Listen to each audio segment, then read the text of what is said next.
Hey everybody, welcome back to Video Game Mess. So today I got a fun and exciting video for you guys today because we're going over the most recent update as of about 24 hours ago to Ymir, the new Sega Saturn emulator I've been talking about on the channel. This new update fundamentally fixes a lot of issues in games, and honestly, if Ymir keeps up this development pace, I feel like this might become the de facto best Sega Saturn emulator out there.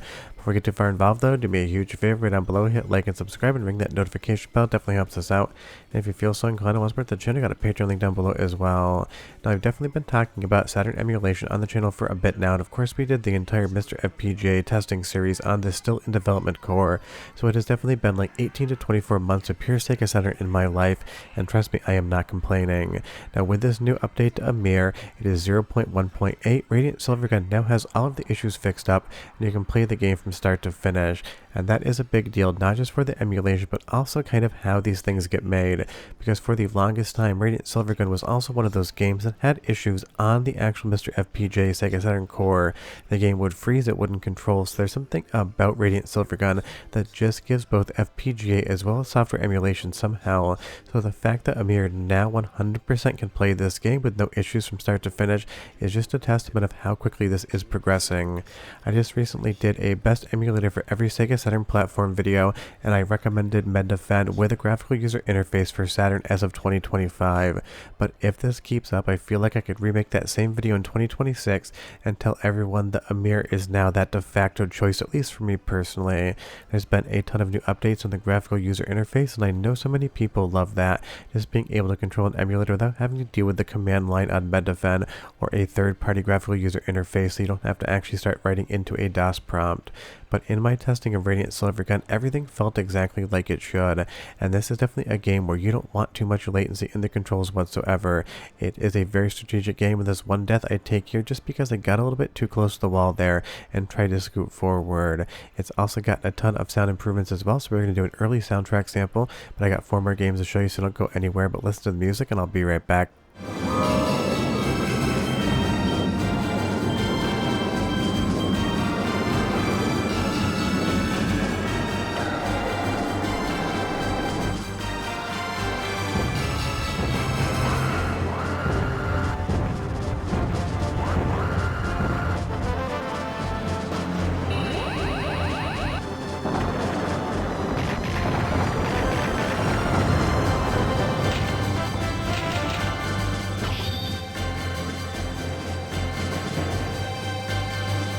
I mean, it sounds pretty good to my ear, but you leave me a comment down below and you tell me what you think. But moving on with the test again, it is so funny how this basically takes the same track as the Mr. FPGA core when it was under development back in like 2024, early 2025. We're moving over to Guardian Heroes, not only one of the best 2D beat-em-ups of all time, but honestly one of the best Sega Saturn games as well, in my opinion. And this is another one that's going to be seeing a lot of bug fixes on the new version of Ymir. And when I'm playing this, honestly, I don't even realize that I am playing a work-in-progress emulator. Now, of course, I'm just featuring games that have been discussed as improved.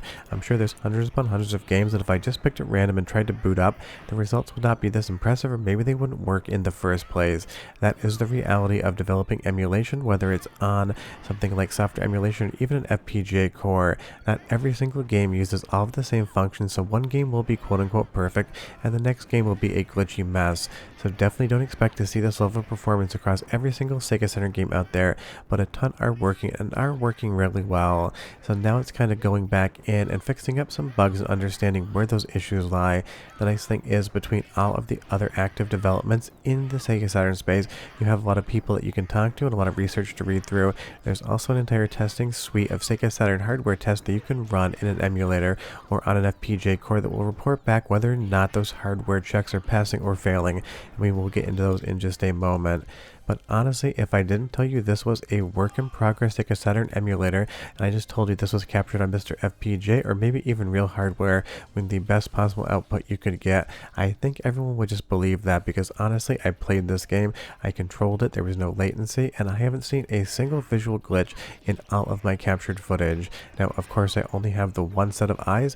You're going to have multiple thousands of pairs, so if you see anything that doesn't look correct to you, just let me know what it is and give me a timestamp. That way I can closer look at it, because sometimes I definitely get tunnel vision emulation when it comes to trying to find things, especially if maybe they're not there. I kind of call it the Where's Waldo syndrome of trying to look for visual glitches. You stare so hard that sometimes you miss something right in front of you. But this, again, is just so good in execution and gameplay. It really does feel like you are just playing real Sega Saturn hardware. And again, this thing isn't even anywhere near finished development. But we're going to the second soundtrack sample now, 35 seconds, and I'll be right back.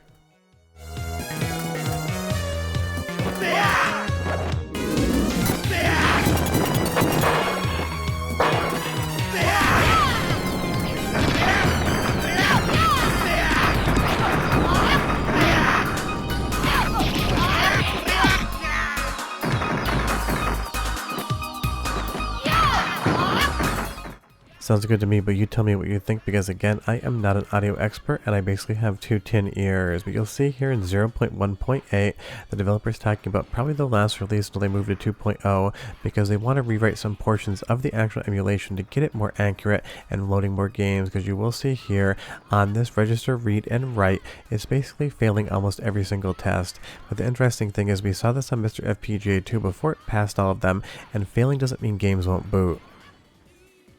It kind of just shows how resilient the hardware can be and how some of the software can be as well, even if you are failing some of those tests to see how accurate your emulation is or how well real hardware is running. You can still get games to boot and they will still play. That isn't across the board, but it definitely is something we saw both in Mr. FPGA development and here on Ymir. But moving over to another improved game, unfortunately not in the gameplay department because it is still Sonic R. This is one that, again, it just looks and feels like you're playing the actual game, not via a work in progress emulator, but just on real hardware. Now this game is definitely always a pretty game, and it is a good indication of how well the graphics are drawing. And as far as the speed of this, everything seems to be running full speed on my system and should on yours too, so long as your CPU isn't something that was back from the original Obama era administration, because some of the instruction sets here that it uses are going to be modern CPUs, maybe unless like the last 7 or 8 years or so. But personally, I think this thing is pretty lightweight on its overall system resources, rarely even moves my CPU usage up to like 2% if I'm doing nothing whatsoever. But again, I have a very high powered editing rig, so I obviously have a lot of overhead to use as well. But Sonic R just seems to play exactly like I would expect, which is to say absolutely straight up janky, a great idea but not very fun in execution, but a visual feast and a really good showcase of what 3D could be on the Sega Saturn and what it could be rendering like on Ymir, because I again don't see any glitches here whatsoever. Now if I wanted to, I could have filled a video up with a ton of glitchy games that had graphical issues and that wouldn't boot whatsoever, but what would be the point in that? I'm not saying that Ymir is ready to be your de facto Sega Saturn emulator right now. I'm saying that for some games it absolutely can be, because I talked to a few of my commenters and other people, and they have played from start to finish some of the games I am showcasing and had absolutely no issues whatsoever. That's not going to be consistent across the board, but for some games you could just sit down and treat Ymir like it is a finished emulator, being able to play whatever games you want from start to finish. That is just legit awesome. But another game that's going to see a lot of improvements, and one that I can't recommend enough if you've never played, is going to be Baroque. And this is the English language translation that works within Ymir as well. This game is just straight up a vibe. It is one of the prettiest, most atmospheric and moody Sega Saturn games out there, and it is something that I always love talking about, and I was happy to see it got improved in Ymir 0.1.8. And it is going to be our next soundtrack sample as well, because not only does the sound seem perfect coming out of Ymir, but it also is one of the vibiest soundtracks of any game on Saturn. So go ahead and listen for 45 seconds and I'll be right back.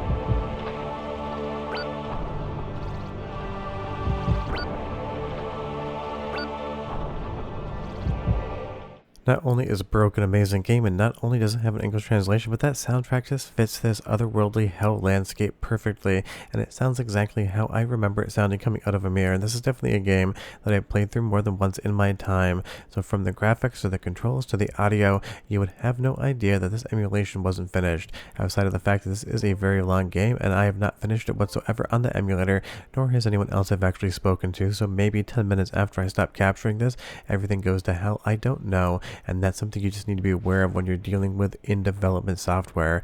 So basically what I don't want you to do is jump into some 50 or 100 hour RPG and expect to be able to play it from start to finish. Maybe you can do that. You could consider yourself lucky. Maybe you'll get 5 hours away from the end, be totally hyped for that entire gameplay session, and end up with a game-breaking bug or freeze in Ymir, and you won't be able to finish and you'll be a little bit annoyed. So that's just the only thing I really want you to think about when we talk about this stuff. Don't go in expecting everything to work and you can't be possibly disappointed.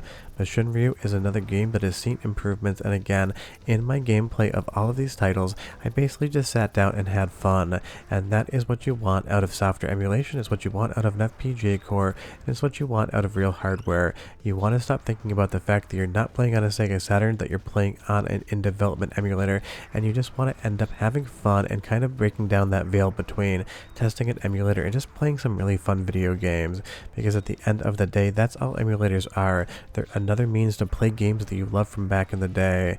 And honestly, I am so happy to see how much love Sega Saturn is getting in 2025. From the Mr. FPGA testing series to all the translations we've been getting, I keep getting comments after comments, hundreds, maybe even thousands of people saying that they never played the Sega Saturn back in the day, and from Mr. FPGA or emulation or just videos, they're discovering how good the library is, and they're basically finding out that there is an entire console, not N64 or PlayStation 1, that they didn't play back in the day and now have full access to. And that, as a Sega fan, makes me very, very happy. And I'm sure maybe this will take another 6 months, a year, 2 years to finish up to hit that 1.0 status, but it's definitely on track, in my opinion, to become the de facto best Sega Saturn emulator out there if the development process continues the way it's been going. And before you leave a comment down below, that's not a knock on the other emulators. I think they're all great in their own ways. Just one of those things right now with the UI and the performance and how early this is. Absolutely, once it hits 1.0, it might be something really special. But the link to download it is below. Go ahead and test some games. Hope you enjoyed the video, and I'll see you guys next time. But don't forget, Saturn is amazing. Bye-bye.